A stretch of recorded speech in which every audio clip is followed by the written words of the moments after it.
Another thing to consider when making your films is climate change is a really hard topic to talk about, and there's lots of science involved in it. And I think it's really, really important that when you're making films, you're really careful with the language that you use. We don't want to turn people off. Lots of people have heard the story lots and lots quite often. They've heard about climate change and they don't really, frankly, know what to do about it.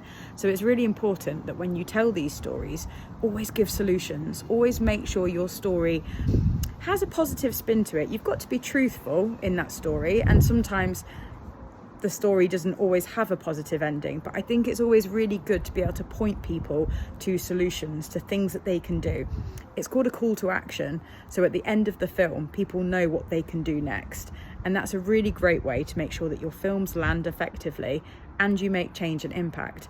And also it's really important, just quickly, to remember, always make sure you've got the facts straight, because lots of people hear lots of different information all the time, and it's quite hard for some people to work out what they believe and what they don't. And especially with climate change, it can be really, really difficult one to discuss. So always make sure you've got the facts right, and that you always talk about your issue in a really thoughtful and careful way that makes people want to listen more and engage with what you're talking about.